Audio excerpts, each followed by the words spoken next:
Hi all, Larry Powell II here with another video of my reading, and this is going to be another reading from Eye of the World, which is book 1 of The Wheel of Time by Robert Jordan, and today we're reading chapter number 3.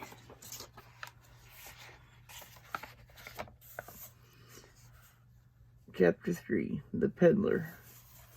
Clusters of pots clattered and banged as the peddler's wagon rumbled over the heavy timbers of the wagon bridge. Still surrounded by a cloud of villagers and farmers come for festival, the peddler reined his horses to a stop in front of the inn.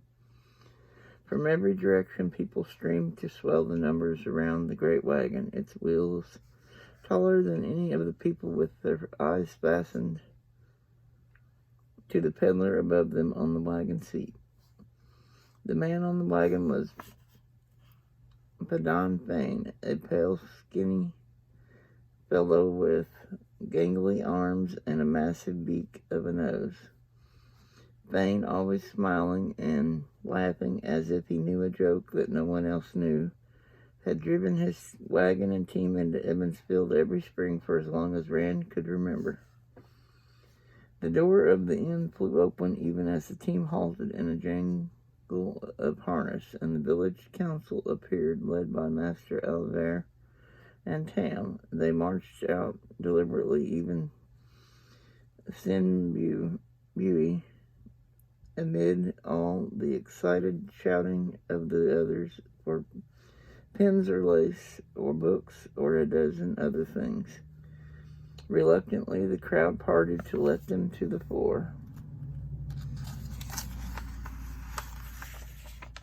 Everyone closing in quickly behind and never stopping their calling to the peddler. Most of all, the villagers called for news.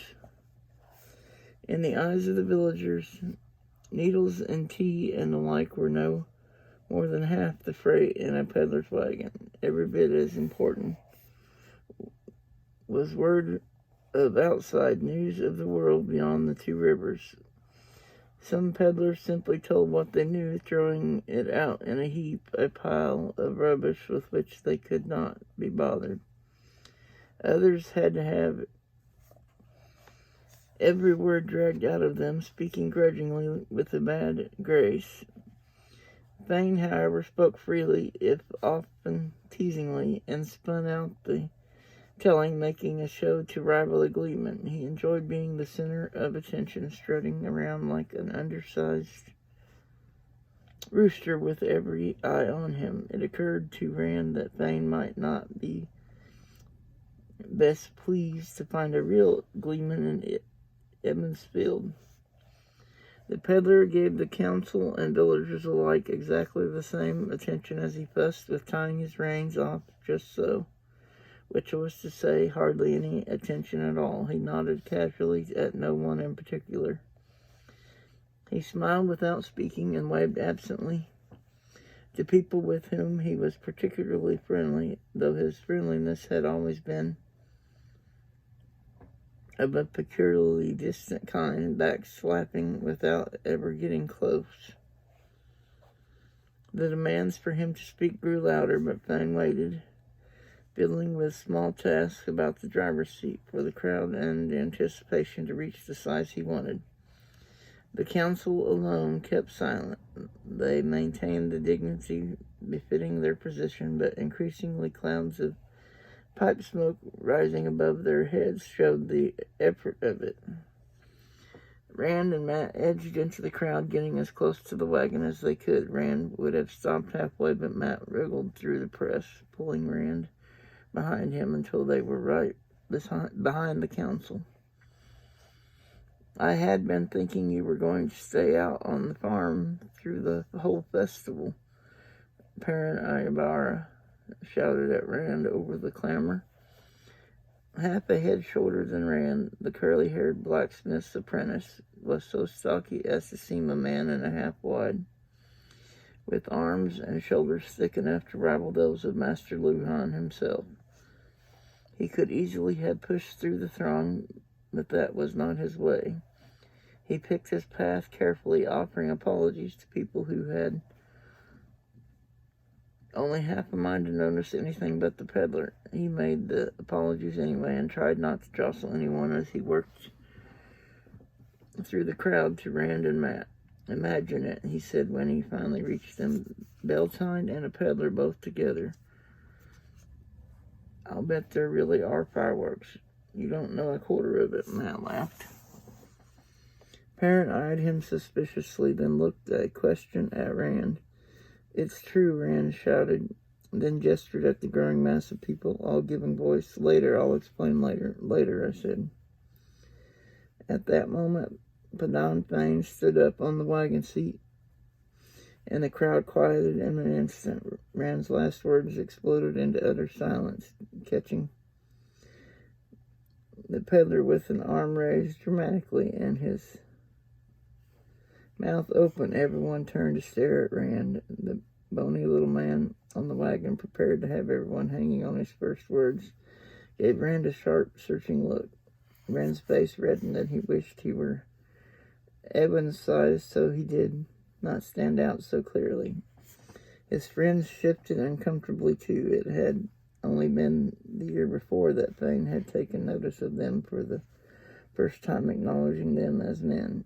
Thane did not usually have time for anyone too young to buy a good deal of things off his wagon. Rand hoped he had not been relegated to a child again in the peddler's eyes. With a loud harumph, Thane tugged at his heavy cloak. "No, not later," the peddler declaimed, once more throwing up a hand grandly. "I will be telling you now." As he spoke, he made broad gestures, casting his words over the crowd. "You are thinking you have had troubles in the two rivers, are you? Well, all the world has troubles. From the Great Blight south to the Sea of Storms, from the Arith Ocean in the west to the Iowa Wastes in the east, and even beyond. The winter was harsher than you've ever seen before, cold enough to gel your blood and crack your bones. Ah, winter was cold and harsh everywhere. In the borderlands, they'd be calling your winter spring, but spring does not come, you say. Wolves have killed your sheep. Perhaps wolves have attacked men. Is that the way of it? Well, now, spring is late everywhere. There are wolves everywhere, all hungry for any flesh they can sink a tooth into, be it sheep or cow or man. But there are things worse than wolves or winter. There are those who would be glad to have only your little troubles." He paused expectantly. "What could be worse than wolves killing sheep and men?" Sin Bui demanded. Others muttered in support. "Men killing men," the peddler's reply, in portentous tones, brought shocked murmurs that increased as he went on. "It is war, I mean. There is war in Gildan, war and madness. The snows of the Dalian forest are red with the blood of men. Ravens and the cries of ravens fill the air. Armies march to Gildan. Nations, great houses, and great men send their soldiers to fight. War." Master Alvar's mouth bit awkwardly around the unfamiliar word. No one in the two rivers had ever had anything to do with a war. Why are they having a war? Thane grinned, and Rand had the feeling he was mocking the villagers in isolation from the world and their ignorance. The peddler leaned forward as if he were about to impart a secret to the mayor, but his whisper was meant to carry and did. "The standard of the dragon has been raised, and men flock to oppose and to support."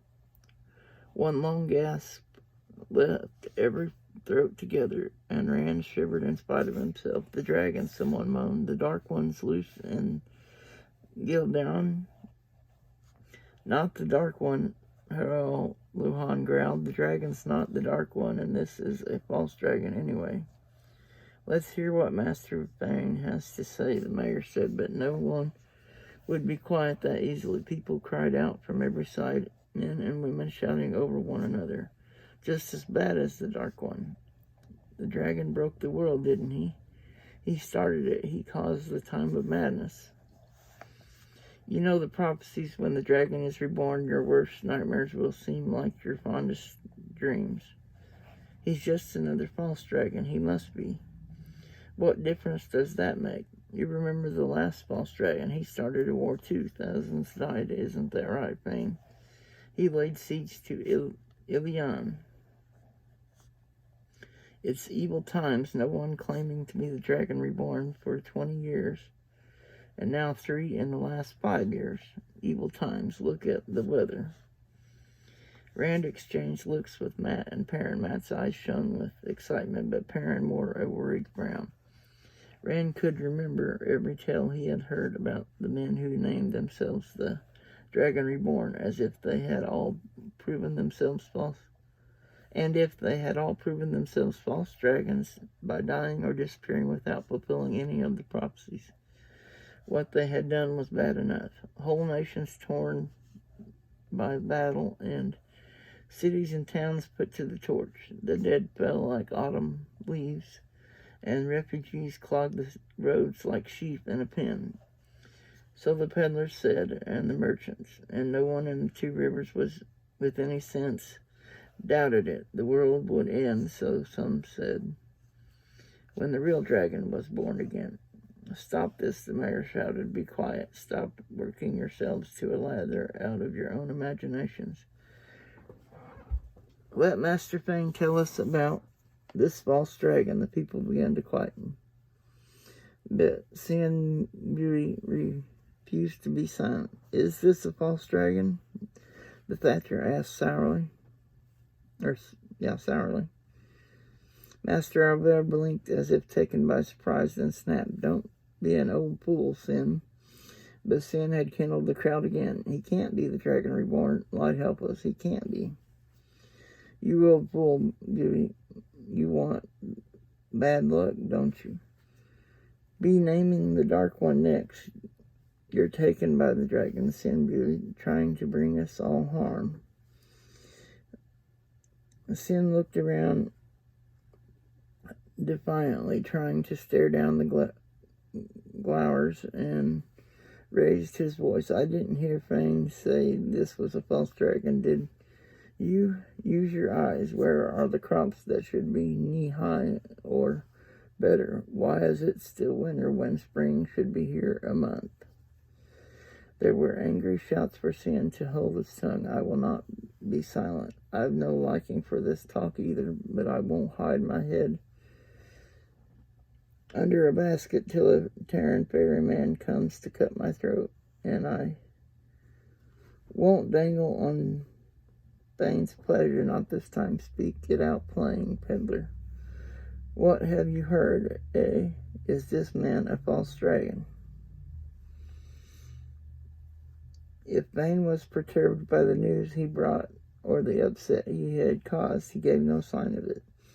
He merely shrugged and laid a skinny finger alongside his nose.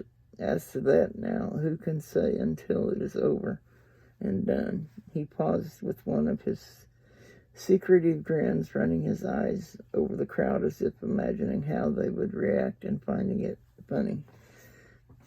I do know, he said too casually, that he can wield the one power the others couldn't, but he can channel. The ground opens beneath his enemy's feet, and strong walls crumble at his shout. Lightning comes when he calls, and strikes where he points. That I've heard, and from men I believe. A stunned silence fell. Rand looked at his friends. Perrin seemed to be seeing things he did not like, but Matt still looked excited. Tam, his face only a little less composed than usual, drew the mayor close, but before he could speak, Edwin Finnegar burst out. He'll go mad and die. In the stories, men who channel the power always go mad and then waste away and die. Only women can touch it. Doesn't he know that? He ducked under a cuff from Master Beauty. Enough of that from you, boy. Sin shook a gnarled fist in Owen's face. Show a proper respect and leave this to your elders. Get away with you. Hold still, Sin. Tam growled. The boy is just curious. There's no need of this foolishness from you. Act your age, Bran added, and for once remember you're a member of the council.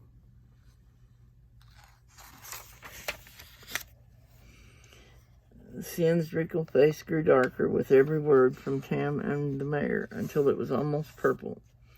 You know what kind of women he's talking about. Stop frowning at me, Luhan, and you too, Craw.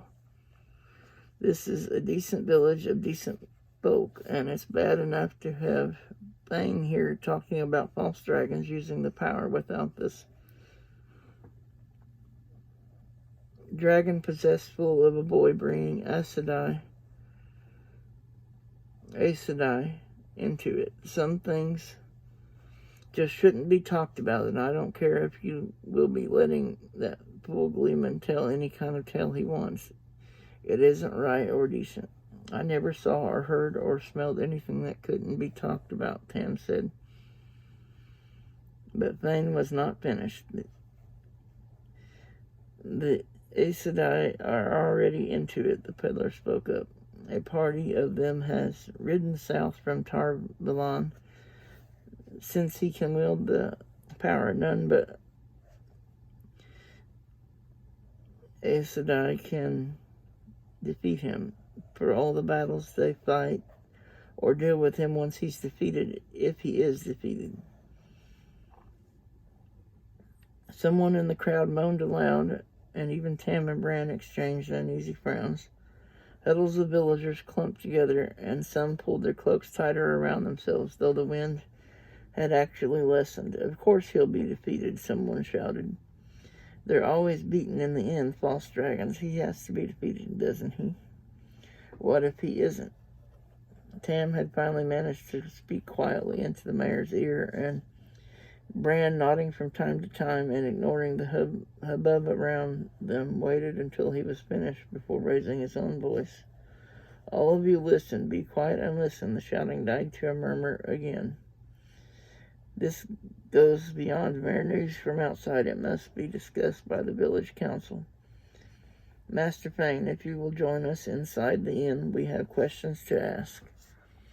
A good mug of hot mulled wine would not go far amiss with me just now, the peddler replied with a chuckle. He jumped down from the wagon, dusted his hands on his coat, and cheerfully righted his cloak.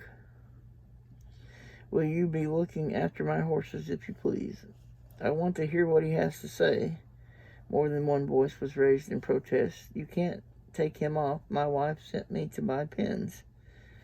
That was Whit Conger. He hunched his shoulders at the stares some of the others gave him, but he held his ground. We've a right to ask questions, too, someone back in the crowd shouted.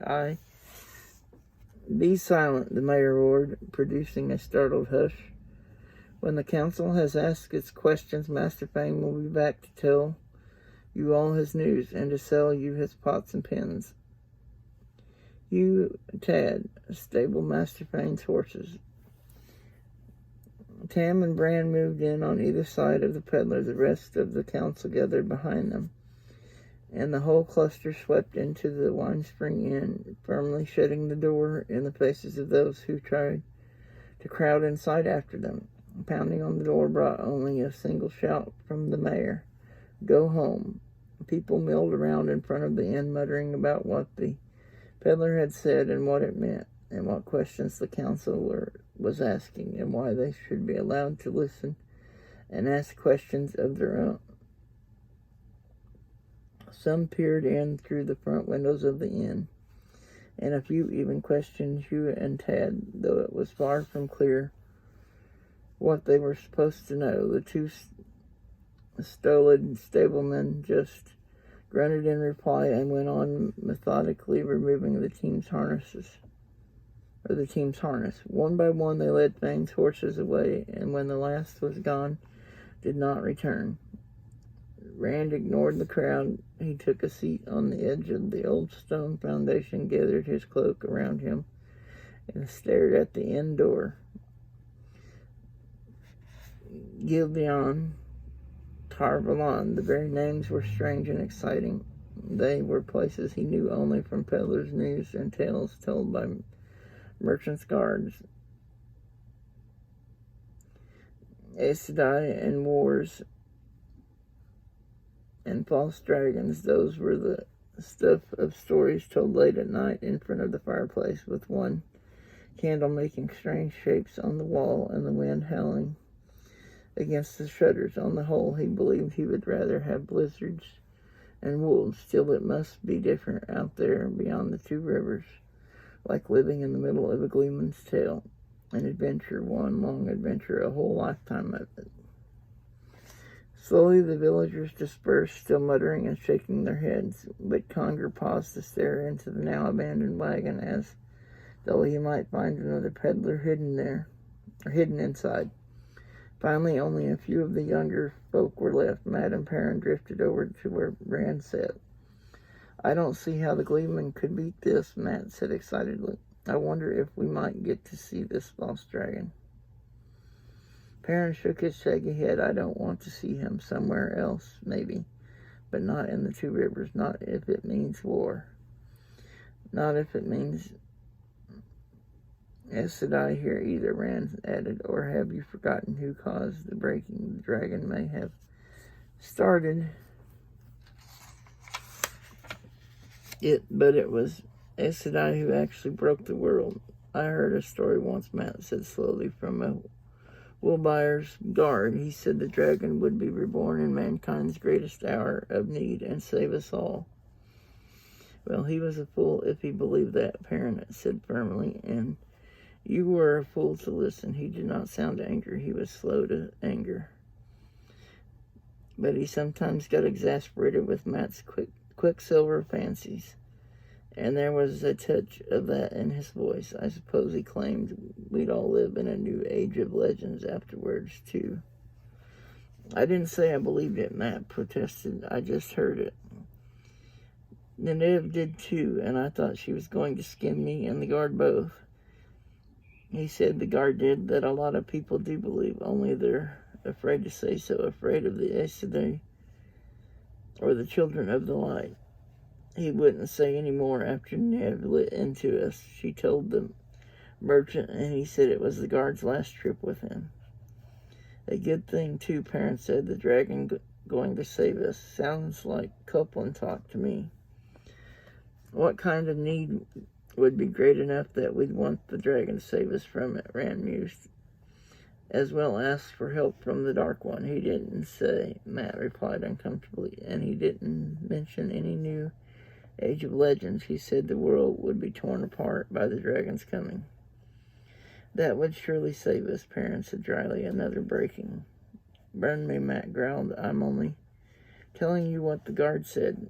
Perrin shook his head. "I just hope the Aes Sedai and this dragon, false or not, stay where they are. Maybe that way the two rivers will be spared." "You think they're really dark friends?" Matt was frowning thoughtfully. "Who?" Rand asked. Aes Sedai. Rand glanced at Perrin, who shrugged. "The stories," he began slowly, but Matt cut him off. "Not all the stories say they serve the Dark One, Rand." "Light, Matt." Rand said. "They caused the breaking. What more do you want?" "I suppose," Matt sighed, but the next moment he was grinning again. "Old Billy Conger says they don't exist. Aes Sedai, dark friends, says they're just stories. He says he doesn't believe in the Dark One either." Perrin snorted. "Copeland talked from a Conger. What else can you expect? Old Billy named the Dark One. I'll bet you didn't know that." "Light," Rand breathed. Matt's grin broadened. "It was last spring, just before the cutworm got into his fields and nobody else's, right before everyone in his house came down with yellow eye fever. I heard him do it. He still says he doesn't believe, but whenever I ask him to name the Dark One now, he throws something at me." "You are just stupid enough to do that, aren't you?" Matron Cawthon. Neneve Almera stepped into their huddle. The dark braid pulled over her shoulder, almost bristling with anger. Rand scrambled to his feet, slender and barely taller than Matt's shoulder. At the moment, the wisdom seemed taller than any of them, and it did not matter that she was young and pretty. I suspected something of the sort about Billy Conger at the time, but I thought you at least had more sense than to try taunting him into such a thing. You may be old enough to be married, Matron Cawthon, but in truth you shouldn't be off your mother's apron strings. The next thing you'll be naming the Dark One yourself. No wisdom, Matt protested, looking as if he would rather be anywhere else than there. It was old Master Conger, not me. Blood and ashes. Watch your tongue, Matron. Rand stood up straighter, though her glare was not directed at him. Perrin looked equally abashed. Later, one or another of them would almost certainly complain about being scolded by a woman not all that much older than themselves. Someone always did after one of Neneve's scoldings, if never in her hearing. But the gap in ages always seemed more than wide enough when face to face with her, especially if she was angry. The stick in her hand was thick at one end and a slender switch at the other, and she was liable to give a flail to anyone she thought was acting the fool, head or hands or legs, no matter their age or position. The wisdom so held his attention that at first Rand failed to see she was not alone. When he realized his mistake, he began to think about leaving no matter what Neb would say or do later. Egwene stood a few paces behind the wisdom, watching intently, of a height with Neneve, and with the same dark coloring she could at that moment have been a reflection of Neneve's mood. Arms crossed beneath her breasts, mouth tight with disapproval. The hood of her soft gray cloak shaded her face, and her big brown eyes held no laughter now.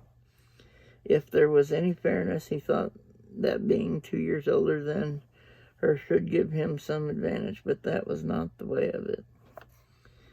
At the best of times, he was never very nimble with his tongue when talking to any of the village girls, not like Perrin, but whenever Egwene gave him that intent look, with her eyes as wide as they would go, as if every last ounce of her attention was on him, he just could not seem to make the words go where he wanted. Perhaps he could get away as soon as Neneve finished, but he knew he would not, even if he did not understand why. If you are done staring like a moonstruck lamb, Randall Thor, Neneve said, perhaps you can tell me why you were talking about something even you three great bull calves ought to have sense enough to keep out of your mouths. Rand gave a start and pulled his eyes away from Egwene. She had grown a disconcerting smile when the wisdom began speaking.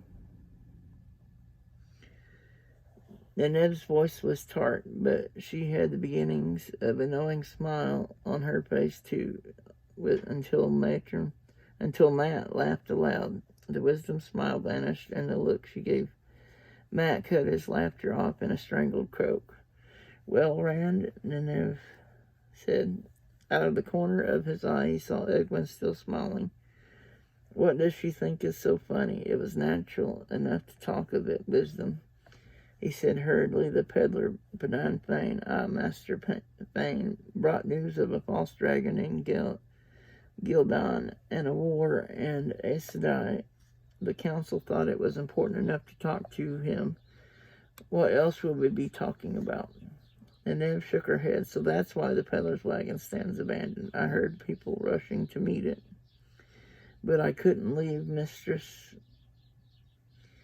Aelian till her fever broke. The council is questioning the peddler about what's happening in Gildan. Are they If I know them, they're asking all the wrong questions and none of the right ones. It will take the women's circle to find out anything useful. Settling her cloak firmly on her shoulders, she disappeared into the inn. Egwin did not follow the wisdom. As the inn door closed behind Nineveh, the younger woman came to stand in front of Rand. The frowns were gone from her face, but her unblinking stare made him uneasy. He looked to his friends, but they moved away, grinning broadly as they abandoned him. You shouldn't let Matt get you mixed up in his foolishness, Rand, Egwin said as solemnly as the wisdom herself. Then abruptly she giggled. I haven't seen you look like that since Sin Mui caught you and Matt up in his apple trees when you were 10. He shifted his feet and glanced at his friends. They stood not far away, Matt gesturing excitedly as he talked. Will you dance with me tomorrow? That was not what he had meant to say. He did want to dance with her, but at the same time he wanted nothing so little as the uncomfortable way he was sure to feel while he was with her. The way he felt right then. The corners of her mouth quirked up in a small smile. In the afternoon, she said, I will be busy in the morning. From the others came Perrin's exclamation, a gleeman. Egwin turned toward them, but Rand put a hand on her arm. Busy? How? Despite the chill, she pushed back the hood of her cloak and with apparent casualness pulled her hair forward over her shoulder. The last time he had seen her, her hair had hung in dark waves below her shoulders with only a red ribbon keeping it back from her face. Now it was worked into a long braid. He stared at that braid as if it were a viper, then stole a glance at the spring pole standing alone on the green now, ready for tomorrow. In the morning, unmarried women of marriageable age would dance the pole. He swallowed hard. Somehow it had never occurred to him that she would reach marriageable age at the same time that he did. Just because someone is old enough to marry, he muttered, doesn't mean they should. Not right away. Of course not. Or ever, for that matter. Rand blinked. Ever. A wisdom almost never marries. Nineveh has been teaching me, you know. She says I have a talent, that I can learn to listen to the wind. Nineveh says not all wisdoms can, even if they say they do. Wisdom, he hooted. He failed to notice the dangerous glint in her eye. Nineveh will be wisdom here for another 50 years at least, probably more. Are you going to spend the rest of your life as her apprentice? There are other villages, she replied heatedly. Nineveh says the villages north of the Terran always choose a wisdom from away. They think it stops her from having favorites among the village folk. His amusement melded as fast as it had come. Outside the two rivers, I'd never see you again.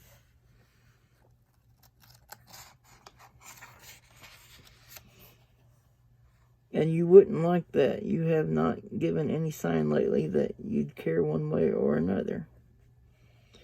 No one ever leaves the two rivers, he went on. Maybe somebody from Terran Theory, but they're all strange anyway, hardly like two river folk at all.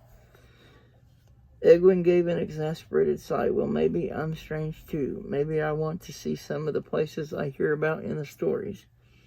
Have you ever thought of that? Of course I have. I daydream sometimes, but I know the difference between daydreams and what's real. And I do not, she said furiously, and promptly turned her back on him. That wasn't what I meant. I was talking about me, Egwin. She jerked her cloak around her, a wall to shut him off, and stiffly walked a few paces away. He rubbed his head in frustration. How to explain? This was not the first time she had squeezed meanings from his words that he never knew was in them. In her present mood, a misstep would only make matters worse, and he was fairly sure that nearly anything he said would be a misstep. Matt and Perrin came back then. Egwin ignored their coming. They looked at her hesitantly, then crowded close to Rand. Moraine gave Perrin a coin too, Matt said, just like ours. He paused before adding, and he saw the rider. Where? Rand demanded. When? Did anyone else see him? Did you tell anyone? Perrin raised broad hands in a slowing gesture.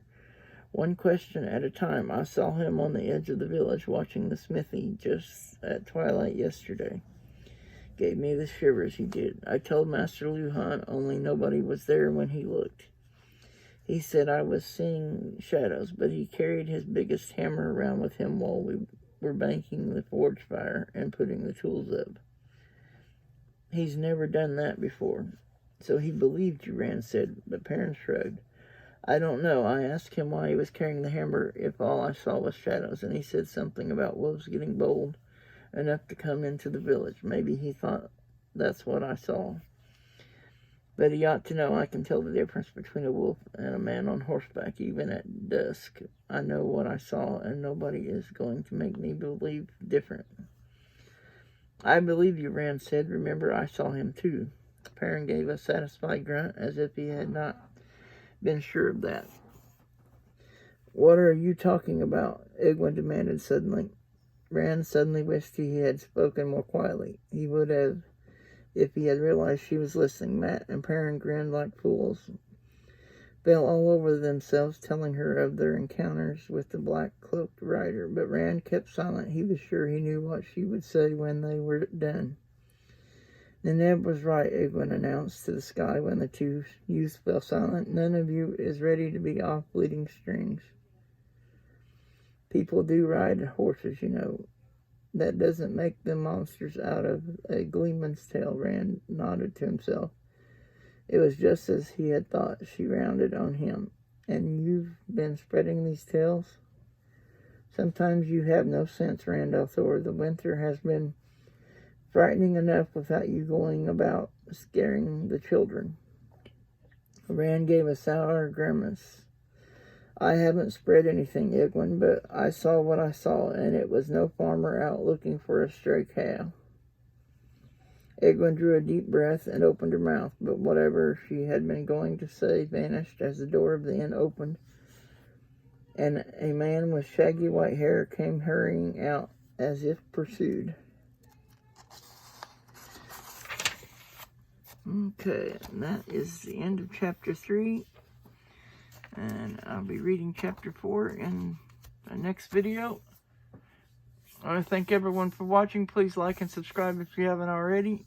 And I will put my contact information in the description down below in case anybody wants to contact me or send me something. And as always, everyone have a wonderful day and be safe. Bye-bye.